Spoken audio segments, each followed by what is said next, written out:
Shalom Pak Bambang, saya mau izin bertanya. Benarkah Yesus lahir di hari raya Hanukkah?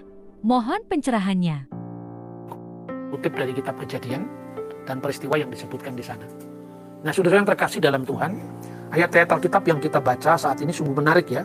Pada ayat 8 itu disebutkan di daerah itu, artinya di wilayah yang masih berdekatan dengan Bethlehem, dan tempat itu disebut Bet Sahur sampai hari ini. Karena apa?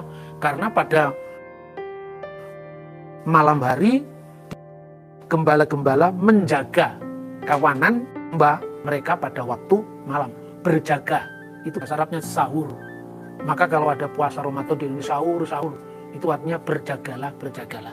Nah, tempat ini tentu dinam setelah era Arab ya, tapi artinya bahwa itu memiliki kaitan yang cukup panjang dengan peristiwa sejarahnya.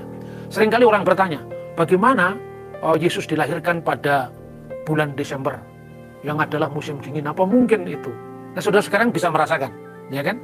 Suhunya sekarang kira-kira hanya sekitar 7 derajat Celcius atau 8 derajat Celcius. Artinya salju itu hanya turun di bawah 0 derajat, dan sangat jarang Bethlehem yang wilayah padang gurun itu turun salju. Memang pernah turun salju, tapi bukan salju tahunan. Sementara yang di wilayah utara yang dekat dengan Hermon biasanya turun salju, itu pun juga tidak setiap tahun. Maka kadang-kadang belajar sejarah itu kita ini menilai wilayah, menilai budaya itu dari budaya penyimpulnya.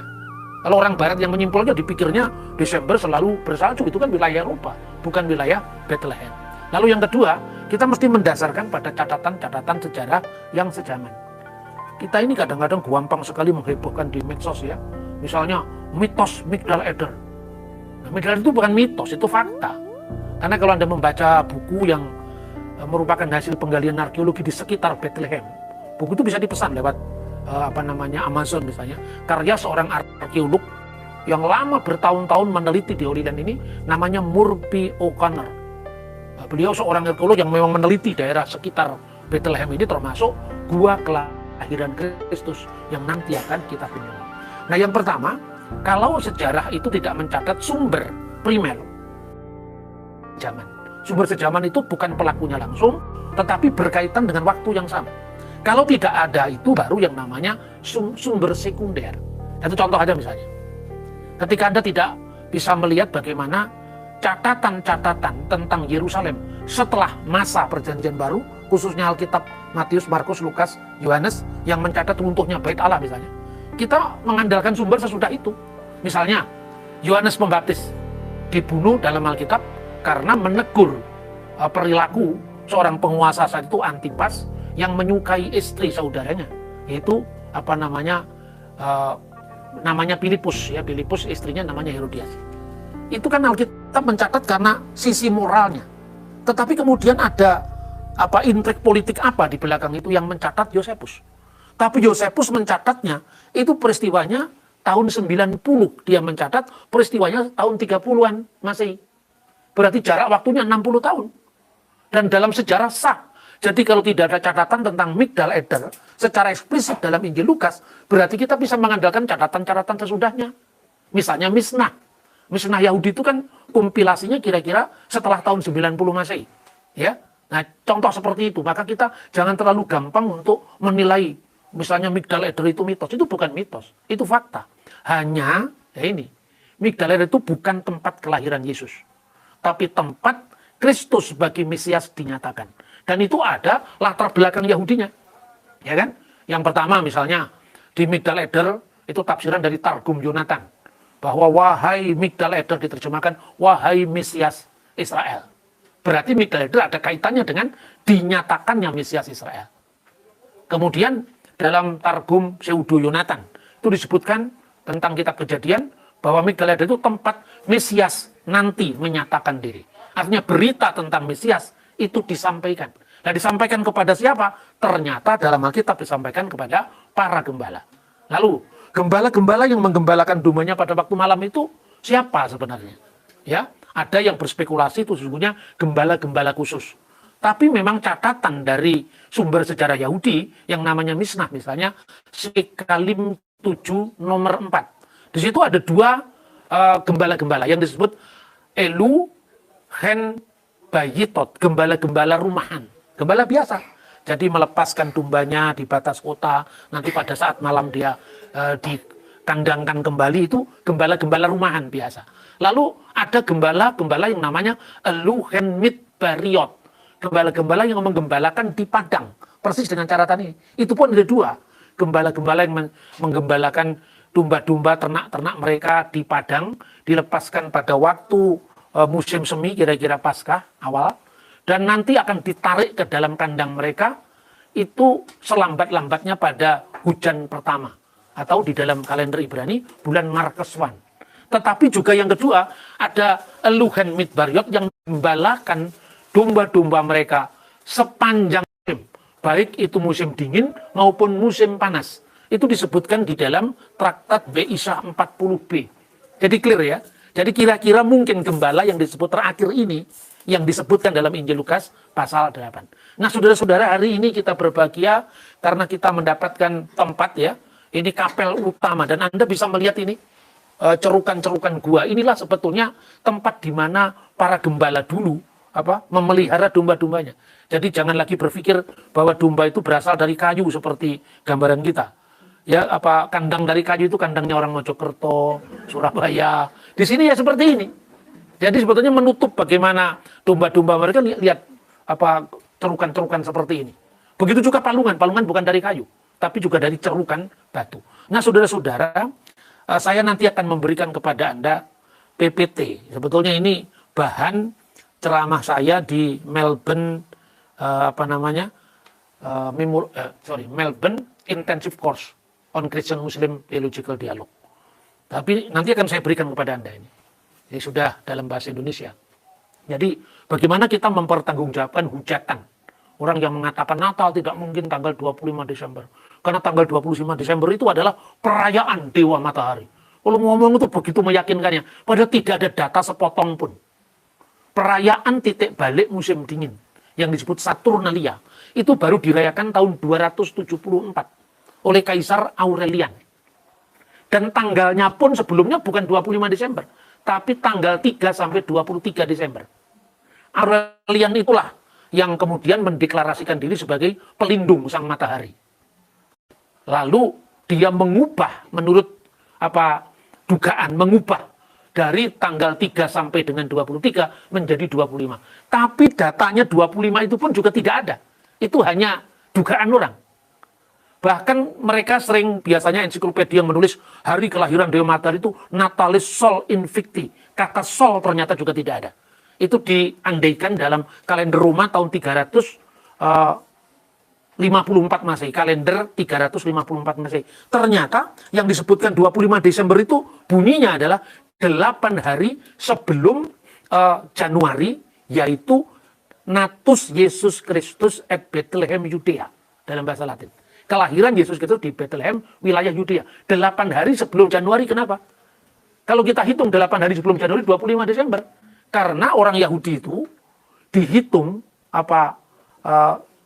mulai dari Brit Milah, saat sunat. Bukan pada harinya.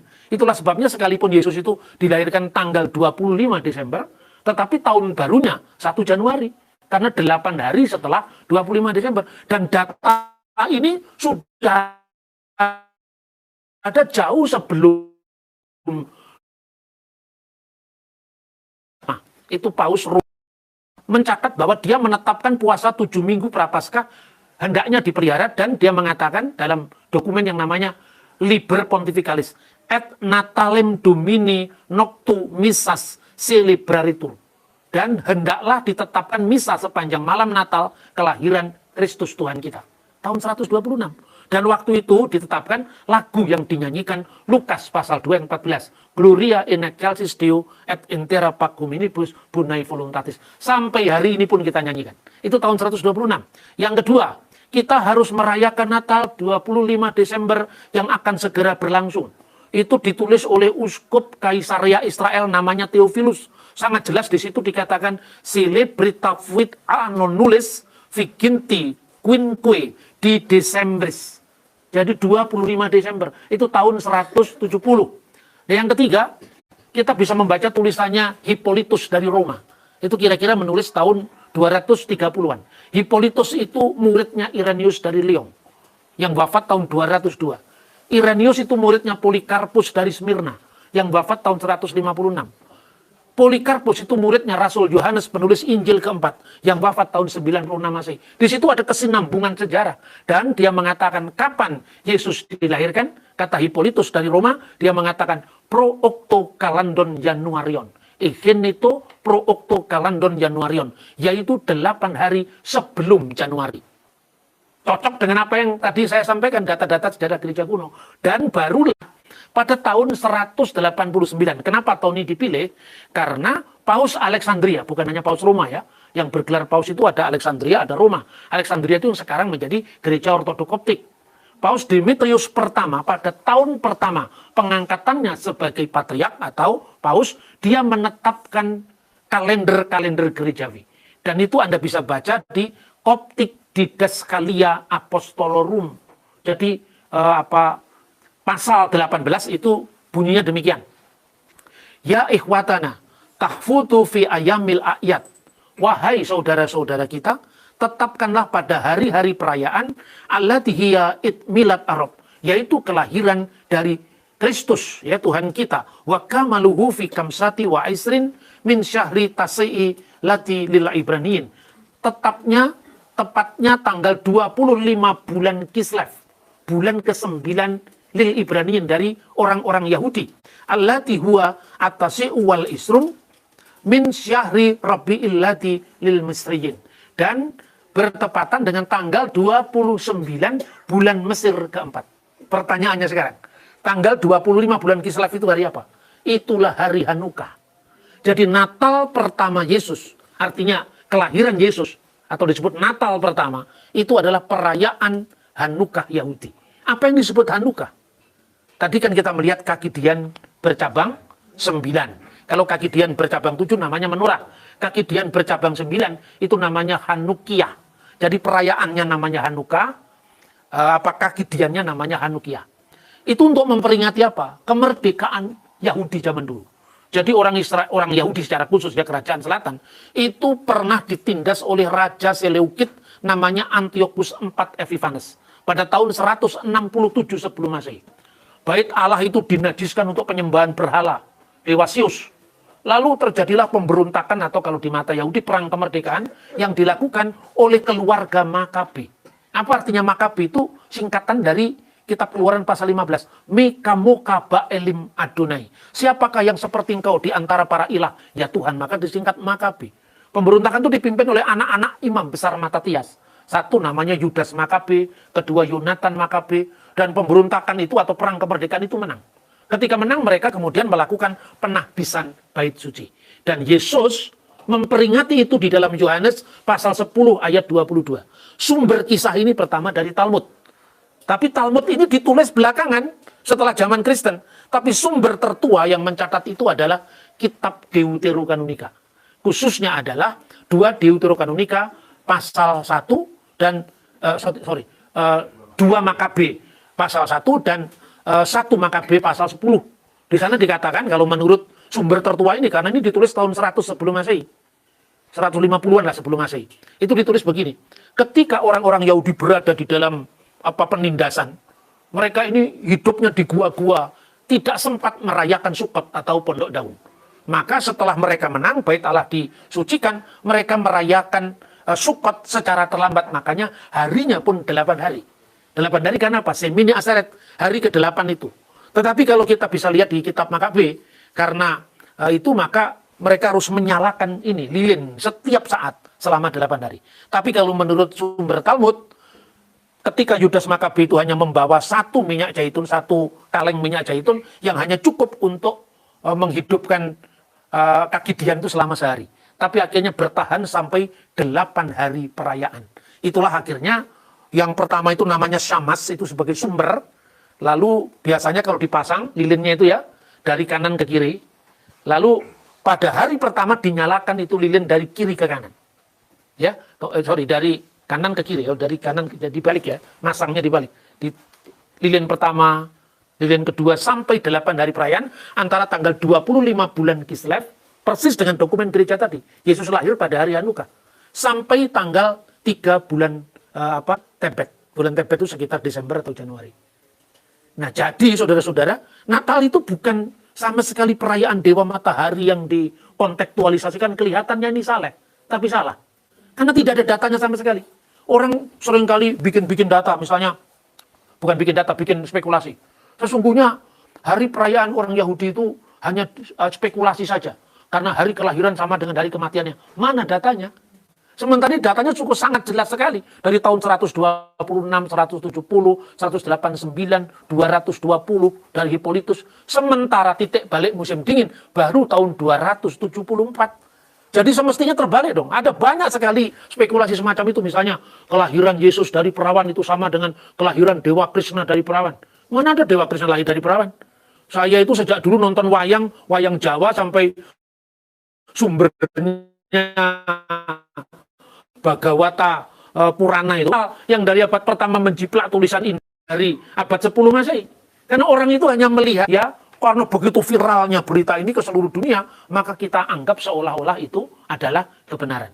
Jadi saudara-saudara sangat jelas, setelah para gembala itu menerima berita dari malaikat, dan jangan takut, hari ini telah lahir bagimu juru selamat, yaitu Kristus Tuhan di kota Daud, karena menurut nubuatan Mazmur, Neum Hashem Ladoni, berfirmanlah Allah Israel, ya, kepada Adonai, kepada Tuanku. Maka gelar Tuhan untuk Yesus itu sesungguhnya nubuatan mesianik tentang Raja Mesias, juru selamat, yaitu Adonai, ya, Ha-Adon di kota Daud. Karena apa? Mesias itu adalah Mesias Raja. Maka Malka Mesika, Mesias Raja, Mesias Imam, Mesias Nabi. Maka persembahannya mewakili 3 dari orang Majus itu, yaitu emas, kemenyan, dan mur. Itu persembahan untuk raja, imam, dan nabi. Setelah mendengar itu, para gembala yang oleh beberapa orang diduga mungkin adalah gembala khusus yang menyediakan korban untuk Bait Allah di Yerusalem. Katakanlah kalau kata orang ini tidak ada dokumennya, tapi pasti itu adalah lebih masuk akal ketimbang ngarang-ngarang cerita tentang Dewa Matahari. Iya toh? Nyatanya bahwa yang namanya Migdal Eder itu sudah dicatat pertama oleh Santo Hieronymus yang tinggal 30 tahun lebih di Bethlehem untuk menerjemahkan Vulgata. Yang kedua, ketika Eusebius dari Kaisarea datang ke Tanah Suci, dia juga mencatat tentang Migdal Eder, letaknya di sini, tidak di mana-mana.